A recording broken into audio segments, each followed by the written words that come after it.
ආයුබෝවන්. ඉතින් කොහොමද ඔයාලා හැමෝටම Amusement Home YouTube නාලිකාවට ගොඩ වැදුණු ඔයාලා ඉතාමත් ආදරෙන් පිළිගන්නවා. ඔන්න හුඟක් දවසකට පස්සේ අද මම ලෝන් වීඩියෝ එකක් අරගෙන ආවා ඔයාලට. අද වීඩියෝ එකකින් මම ඔයාලට අරගෙන එන්නේ තාපයක් පාමුලට කොහොමද ආරුක්කු හැඩයට ලස්සන මල් පාත්තියක් හදාගන්නේ කියලා. එහෙනම් අපි වීඩියෝ එකත් එක්ක එකතු වෙමු.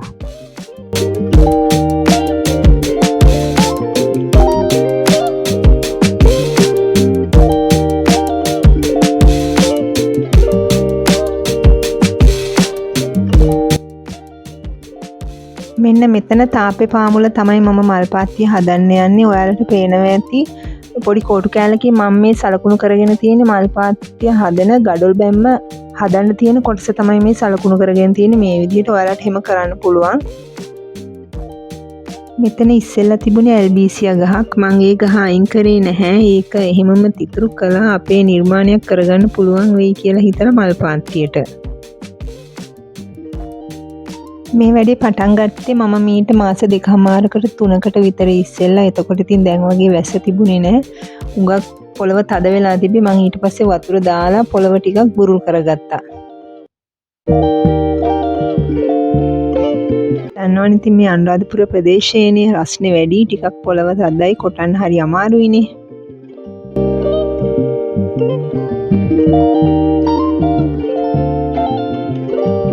මමත් මේ වගේ වැඩක් මීට ඉස්සර කරලා තිබුණේ නැහැ. ඒ වුණාට අදහස මගේ ඔළුවට ආවම මම වීඩියෝස් කිහිපයක් බලලා ඒ හැම එකකින්ම එකතු කරගත්ත දැනුමත් එක්ක තමයි මම මේකට අත ගැහුවේ. හරි. ඔන්න ඉතින් මම වතුර දාලා පොළව බුරුල් කරගත්තට පස්සේ උදැල්ලේ මේ ඔයාලට පේන විදිහට උදැල්ලේ ප්‍රමාණයට උදළු තලෙන් අඟලක් විතර පොළව ඇතුළට මම මේ කාණුවක් තමයි හාරගෙන යන්නේ. හිතෙනවා ඉතින් මම බඳින ගඩොල් බැම්මේ ප්‍රමාණයට මේ අඟලක ප්‍රමාණයක ගැඹුරට හැරුවම ඇති කියලා. මේක හදාගෙන යනකොට ඔයාලට පේන්නේ, ඔයාලට තේරෙයි එතකොට ඔයාලා හදන විදිහට කොහොමද මේක කරගන්න පුළුවන් වෙන්නේ කියලා. හරි, දැන් ඔයාලට පේන විදිහට මෙන්න මේ විදිහට තමයි අඟලක් විතර යටට මම උදැල්ලින් කාණුව කපාගත්තේ. මං හිතනවා දැන් ඔයාලට මේකෙන් අදහසක් ගන්න පුළුවන් වෙයි කියලා. ඊට පස්සේ මම කරේ ගඩොල් කැට ගෙනත් මේ අපි හරි කපපු කාණුව දිගට ගඩොල් කැට පේලියක් මන් තියන් ගියා. මෙතන නම් තියෙනවා ගඩොල් කැට 53ක්. ඔයාලට මේ පාත්තිය කුඩාවට හදාගන්නත් පුළුවන්, නැත්නම් මීට වැඩිය විශාලවට හදාගන්නත් පුළුවන්. ඊට අමතරව තව දෙයක් කියන්න ඕනේ. මේ ගඩොල් වෙනුවට ඔයාලට පුළුවන් එක්ක කළුගල් පාවිච්චි කරන්න, නැත්නම් තිරුවානගල් ඔයාලගේ ප්‍රදේශයේ තියෙනවා නම් ඔයාලට පහසු නම් ඒව හොයාගන්න, ඒව පාවිච්චි කරන්නත් ඔයාලට පුළුවන්. ඔන්න ඉතින් ඊට පස්සේ මම කරේ අර තිබ්බ ගඩොල් කැට කීපයක් අයින් කරලා අපි අර අඟලක විතර කපාගත්ත කාණුවට වතුර දැම්මා. වියලි පොළවට බදාම දානවට වැඩිය තෙතමනයක් තියෙන පොළවට බදාම දැම්මහම ඒක හොඳට ශක්තිමත්ව හිටිනවා. ඔන්න ඉතින් මම මගේ වැඩේ පටන් ගත්තා. අපි බලමු කොහොමද මට මේක සාර්ථකව කරගන්න පුළුවන් වෙයිද කියලා. මමත් හිතුවේ මට මේක කරගන්න බැරි වෙයි කියලා. ඒ වුණාට දවස් 2කින් මම මේ පාත්තිය හදලා ඉවර කරගත්තා. මම කැමති ගඩොල් මෙන්න මේ පැත්තට බඳින්න බිච්චිය හදාගන්න නිසා මම ගඩොල් උසට තියනවා. නැත්නම් ඔයාලට පුළුවන් ගඩොල් කැටේ පෙරලලා තියලා ඒ විදිහට වුණත් ගඩොල් කැට එකිනෙකට සම්බන්ධ කරලා මේක හදාගන්න. මේක හදන්න ගත්ත පළවෙනි දවසේ නම් මට මේ පාත්තියෙන් භාගයක්වත් හදලා ඉවර කරගන්න බැරි වුණා. හවස 6:30 විතර වුණා. ඒ හන්ද ඉතින් වීඩියෝ කරගන්නත් බෑනේ. මේ පහුවදා උදේ තම වතුර දානකොට තමයි මම මේකට සරගත්තේ. අද අපි බලමු කොහොමද මේක හදන්නේ කියලා.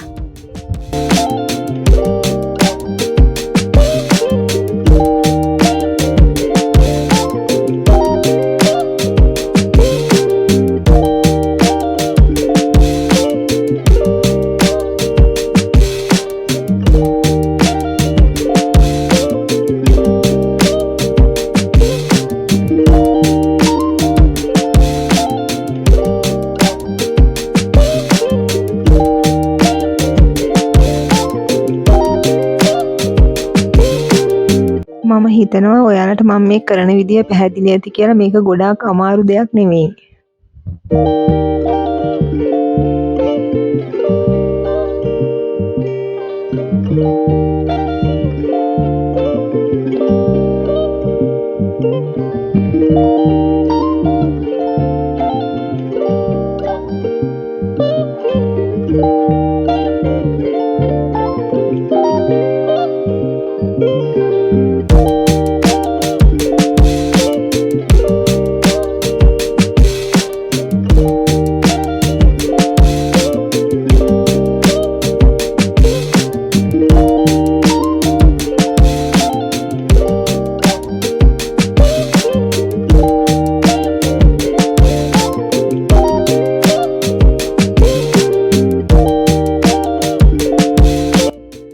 ඉතින් කොහොම හරි දවසක් මහන්සි වෙලා හුඟ වෙලා ගියා මට මේ උදේ ඉඳන් හවස වෙනකම්ම මම මේක හැදුවා. හුඟක් මහන්සි වෙලා මේක මං වැඩේ ඉවර කරගත්තා. ඉතින් ඔයාලට පේනවා ඉතින් මගේ ලෙවල් එක නම් බොහොම හොඳයි කියලා. එක තැනක් උසයි, එක තැනක් මිටි. කොහොම නමුත් මට ඇත්තටම සතුටුයි මම මටම දීපු අභියෝගය ජයගත්තා කියලා. ඊට පස්සේ මං කරේ මේ පාත්තියට පස් පුරවපු එක. ඊට ඉස්සෙල්ලා ඔයාට ඕනම් පුළුවන් මේ පාත්තියේ අඩියට දාගන්න ඔයාගේ මිතුරු අතු ගන්න කුණුරොඩු ටික තනකොළ කපලා අයින් කරනවා නම් ඒවා හැම දෙයක්ම මේකට දාගෙන උදින් පස් ටිකක් දැම්මනම් වතුරත් දාලා ඔයාට පුළුවන් පොහොර හිටින විදිහට මේ පස් මිශ්‍රණය හදාගන්න මේක ඇතුළෙම. ඔයාලට එක වීඩියෝ එකකින් මං මේ අරගෙන ආවට මේක මගේ මාස 3ක 3.5ක විතර මහන්සියක්. මේකේ පැල කීපයක් හිටියවන වීඩියෝස් විතරයි මගේ ළඟ තියෙන්නේ. අනිත් ටික නම් කොහොම හරි ගත්ත ටික වීඩියෝස් ටික තිබුණේ නැහැ. මගේ ෆෝන් එකේ මා හිතේ වීඩියෝ වෙලා නැහැ. ඔයා වීඩියෝ එකේ මුල් කොටසෙදි දැක්කනේ මං අර බ්ලෙන්ඩර් කප් දෙකක් තමයි සුදු පාට ගාලා අරන් තිබ්බේ ඩුබයි රෝස පැල හිටවලා. එතකොට ඒ පැල චූටි දැන් ඔයාලට පේනවා ඇති දැන් ඒ පැල ටිකක් ලොකු වෙලා. ඔයාලා බලයි මේ කොළ පාටම විතරක් හුඟක් මොකද තියෙන්නේ කියලා. හුඟක් පැල මට හිටවන්න බෑ අමාරුයි. මෙතන අපේ ගෙදර කුකුල් පැටව ඉන්නවනේ. ඔක්කොම කඩලා කාලා විසි කරලා දානවා.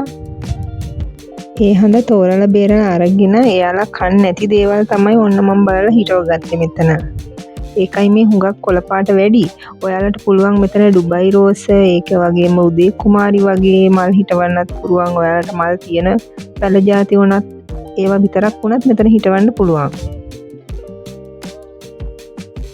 ඔය පාත්තියට මෙහා පැත්තේ ලොකුවට දැන් හෙවණ වැටෙන්න තියෙන ඇඹිල්ල ගහක් පාත්තිය හදන්න ගන්නකොට ඒක චූටි පැලේ තිබ්බි දැන් ඒක ගොඩක් ලොකු වෙලා. මේ වගේ පාත්තියක පැල හිටවලා ඉවර වුණාට පස්සේ මේ මතු පිට පස් උඩින් ඔයාලට පුළුවන් අඟුරු එකතු කරන්න. ඒ කියන්නේ උතුණී කරන්න වගේ ලස්සනයි. එතකොට එහෙමත් නැත්නම් ලී මෝල් වලින් අයින් කරන්නේ ලී කුඩුත් නෙවෙයි ටිකක් ලොකු කෑලි හිටින විදිහට පොතු වගේ අයින් කරන ලී කුඩු ගෙනත් දාන්න පුළුවන්. එහෙමත් නැත්නම් ඔයාලට වියදමක් දරන්න පුළුවන් නම් ගල් කැට වගේ ගෙනත් දාන්නත් පුළුවන්. ඇක්වේරියම් වලින් මිලට ගන්න පුළුවන් ඒවා. මම අඟුරු අරගෙන ආව. ඒ වුණාට මට මේකට පාත්තියට දාන්න බෑ. ඉතින් අපේ කුකුල් කරදරේනේ.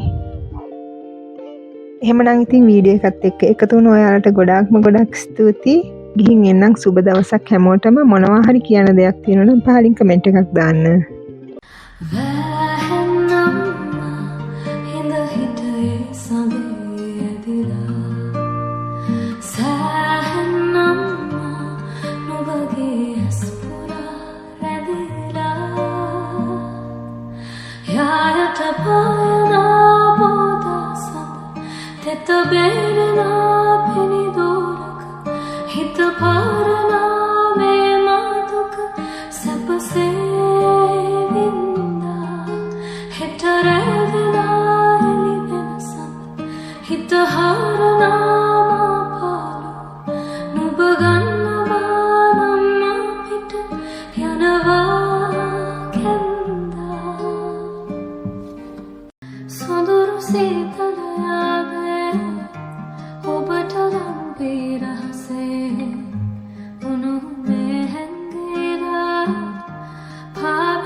See